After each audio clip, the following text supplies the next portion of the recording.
I'm Callie, reading for reviewer Kevin Kanazevic. Luigi's Mansion may directly trace its lineage to the Super Mario franchise, but the series is in many ways its complete antithesis. Whereas Mario's adventures are filled with platforming challenges to overcome, Luigi's have been decidedly more methodical, emphasizing careful observation over quick reflex. Luigi's Mansion 3 very much continues this tradition, but the tightly crafted set pieces assembled here illustrate just how compelling this style of gameplay remains, and the new mechanics and freer structure make it perhaps the best installment in the series yet.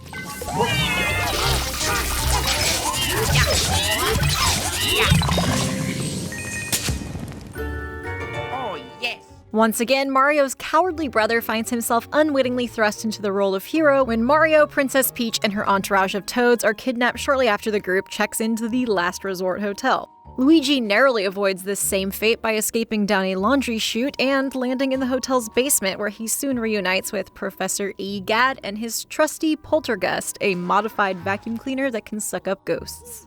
The Poltergust serves as the basis of Luigi's entire range of actions in Luigi's Mansion 3. Despite being a more adept jumper than his brother, Luigi's feet are planted firmly to the floor throughout nearly the entire adventure. His primary means of interacting with the environment instead comes through the Poltergust's numerous abilities. On top of being able to suck up debris and blow out air, the vacuum comes equipped with both the strobe bulb and the dark light from Luigi's Mansion Dark Moon. Complementing these is a handful of satisfying new abilities. The suction shot fires a plunger that can attach to certain objects, allowing Luigi to swing or pull them, while the burst releases a gust of air that knocks crowds of enemies back and lifts the plumber momentarily off the ground. The most vital addition to Luigi's ghost hunting repertoire, however, is the slam. Latch onto a ghost and you'll charge up a meter that lets you bash them repeatedly on the floor, inflicting extra damage.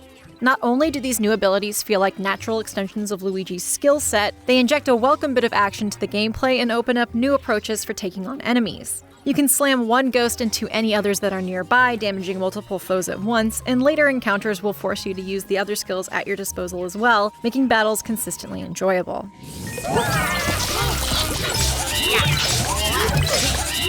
Outside of combat, the Poltergust's most significant new feature is the ability to summon a gooey doppelganger of Luigi called Gooigi.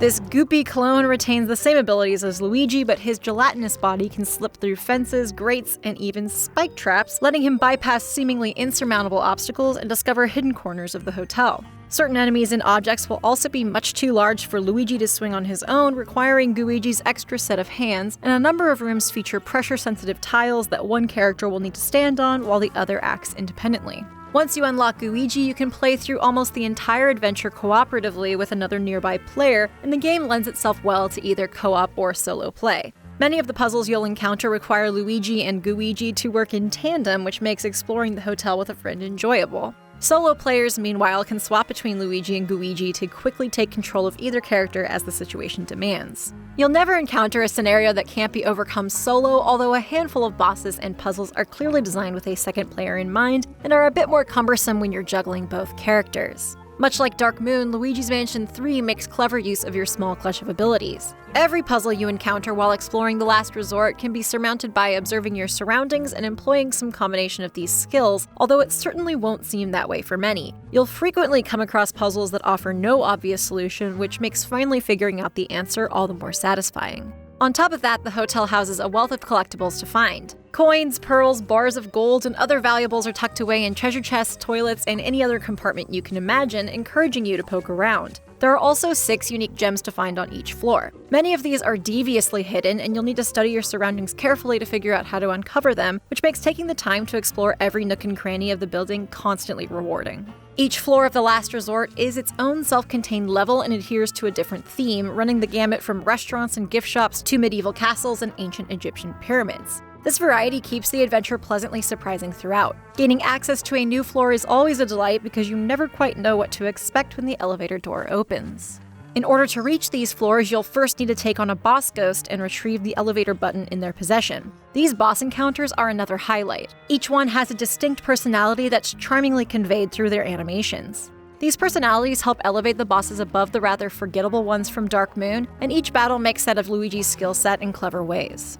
The controls, however, will occasionally get in your way. To shine the dark light, you need to hold the X button, which means you can't move the right analog stick to adjust your aim while using that ability. The game compensates for this by letting you aim using motion controls, but you're limited to aiming up and down, making it an inelegant solution. The suction shot suffers from a similar issue. Rounding out the package are 2 dedicated multiplayer modes, Scare Scraper and Scream Park. The former challenges up to 8 players, either locally or online, to complete successive floors of a tower within a strict time limit. Scream Park, meanwhile, is a local-only party mode in which 2 teams compete against one another in one of 3 different minigames. Both modes can be fun diversions, particularly Scare Scraper, which straddles the line between competitive and cooperative. However, they're comparatively shallow and lack the same appeal as the main game. Thank you. Over here! Over here! Help! While the multiplayer modes might not hold your attention for long, the strength of the Luigi's Mansion series has always stemmed from the satisfaction of exploring its carefully constructed settings, and in that regard, Luigi's Mansion 3 certainly succeeds. This game may not radically diverge from the series' formula, but it offers up another meticulously crafted set of challenges to overcome, while smoothing out some of the issues that held Dark Moon back, and the sense of accomplishment you feel when you clear a particularly head-scratching obstacle is just as potent now as the first time Luigi unwillingly stepped into a haunted mansion.